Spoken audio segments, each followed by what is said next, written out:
जिन भगवान शिव को हम महाकाल कहते हैं वो भी एक शिशु बन जाते हैं और माता उनकी माँ के रूप में आ जाती है।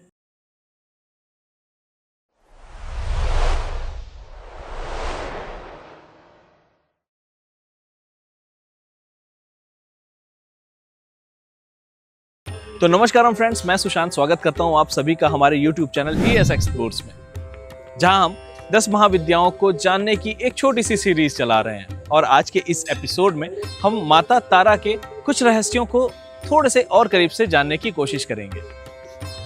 ऐसा कहते हैं कि सृष्टि में सबसे बड़ा डर मौत नहीं, सबसे बड़ा डर है अज्ञात का, जिसे फियर ऑफ अननोन के नाम से आजकल बहुत ज्यादा जाना जाता है और डिस्कस किया जाता है। और उस अज्ञात के अंधकार में एक देवी विराजती है जो ना सुंदर है ना ही कोमल है, बल्कि एक भयानक नग्न सत्य है, और वो है माता तारा।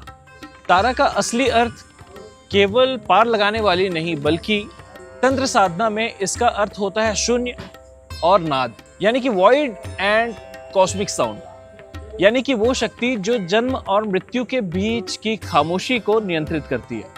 यानी कि माता तारा वो शक्ति है जो जन्म और मृत्यु के बीच की सीमा पर बैठी है और वो तय करती है कि कौन पार जाएगा और कौन नहीं।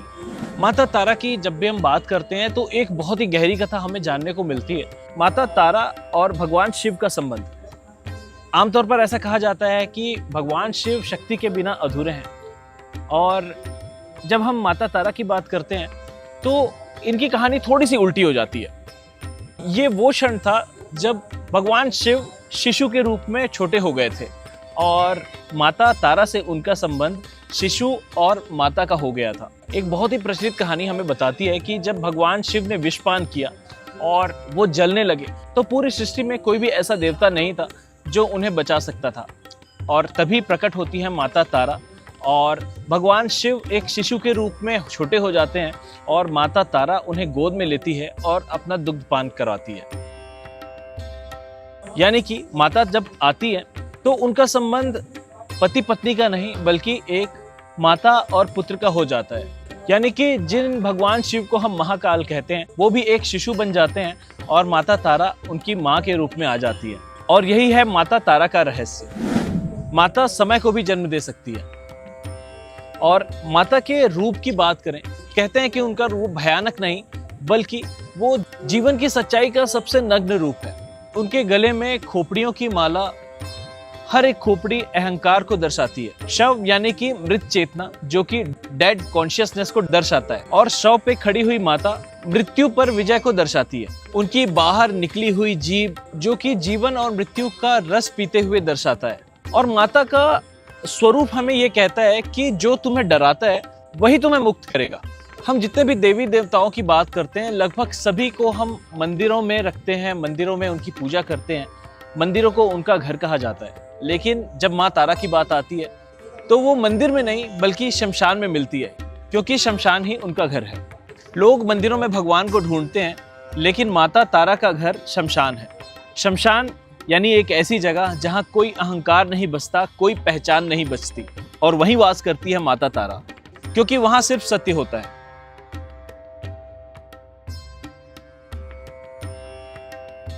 तंत्र साधना में इनका बहुत ही अधिक महत्व माना जाता है।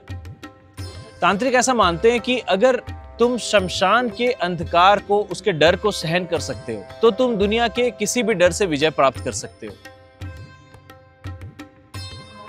माता तारा के दर्शन के लिए हम तारापीठ जा सकते हैं। माता तारापीठ यानी कि माता तारा का जो मंदिर है वो केवल मंदिर नहीं, बल्कि ऊर्जा का एक केंद्र है, जहां रात में साधनाएं होती हैं और शमशान में तंत्र क्रियाएं करी जाती है। और इस स्थान पर माता देवी नहीं, बल्कि एक जीवित शक्ति के रूप में है, ऐसा कहते हैं।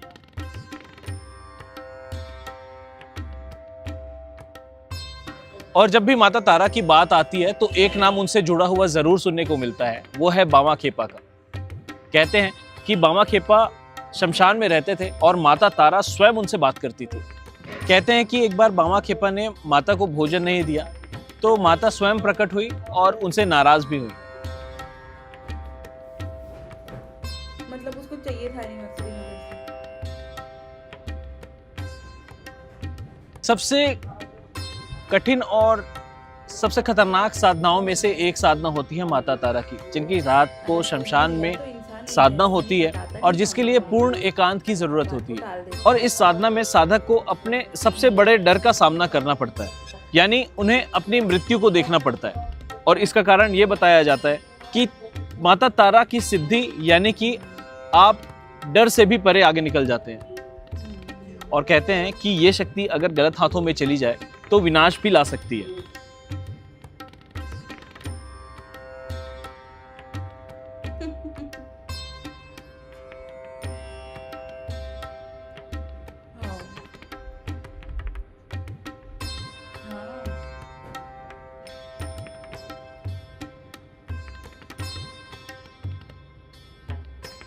अगर हम ज्योतिष शास्त्र की बात करें तो आमतौर पर ऐसा माना जाता है कि माता तारा का संबंध बृहस्पति ग्रह से है, लेकिन गहरे स्तर पर अगर हम देखें तो माता केतु की देवी भी है।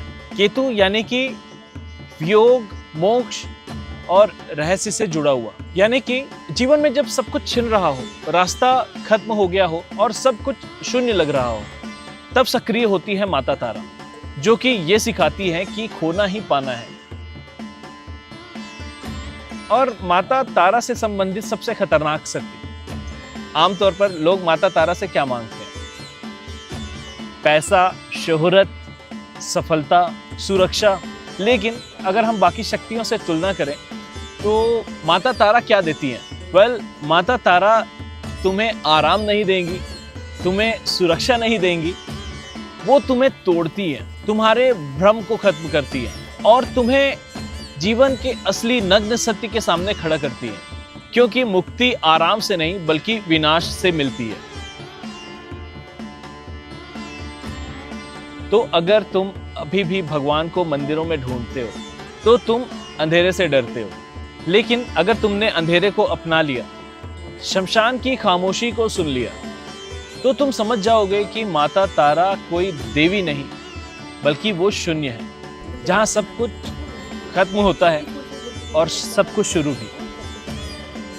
तो फ्रेंड्स, आज के लिए इतना ही। आपको हमारा ये एपिसोड कैसा लगा हमें ज़रूर बताएं।